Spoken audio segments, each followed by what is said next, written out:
നമസ്കാരം, പ്രവാസി മലയാളിയിലേക്ക് സ്വാഗതം. കോവിഡ് വൈറസിന്റെ ഏറ്റവും പുതിയ വകഭേദമായ ഒമിക്രോൺ വ്യാപനത്തിന്റെ സാഹചര്യത്തിൽ നിർത്തിവെച്ച സർവീസുകൾ ഭാഗികമായി പുനഃസ്ഥാപിക്കുമെന്ന് ഖത്തർ എയർവേസ് അറിയിച്ചു. 2 നഗരങ്ങളിൽ നിന്ന് ഡിസംബർ 12 മുതൽ സർവീസുകൾ ആരംഭിക്കുമെന്നാണ് ഖത്തർ എയർവേസ് വ്യക്തമാക്കുന്നത്. പുതിയ സാഹചര്യങ്ങൾ നിരീക്ഷിച്ചുകൊണ്ടിരിക്കുകയാണെന്നും ലോകാരോഗ്യ സംഘടനയുടെ മാർഗനിർദ്ദേശം അനുസരിച്ച് മറ്റു സ്ഥലങ്ങളിൽ നിന്നുള്ള സർവീസുകളുടെ കാര്യത്തിൽ തീരുമാനമെടുക്കുമെന്നുമാണ് അറിയിപ്പ്. ദക്ഷിണാഫ്രിക്കയിലെ ജോഹന്നാസ്ബർഗ്, കേപ്റ്റൺ ടൗൺ എന്നിവിടങ്ങളിൽ നിന്നുള്ള സർവീസുകളാണ് 12 മുതൽ തുടങ്ങുന്നത്.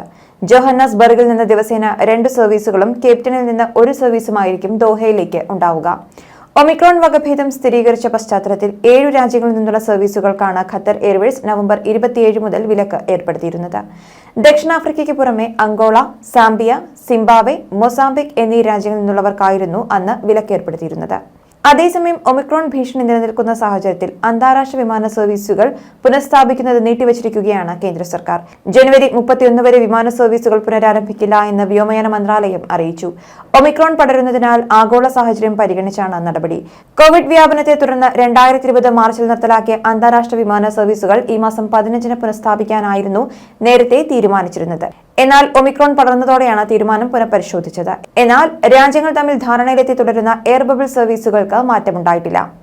നവംബർ 26 മുതൽ ഷെഡ്യൂൾ ചെയ്ത വിമാനങ്ങൾ പുനരാരംഭിക്കാൻ സിവിൽ ഏവിയേഷൻ മന്ത്രാലയം തീരുമാനിച്ചെങ്കിലും ഡിസംബർ 1-ന് തീരുമാനം ഔദ്യോഗികമായി നിർത്തിവെക്കുകയായിരുന്നു.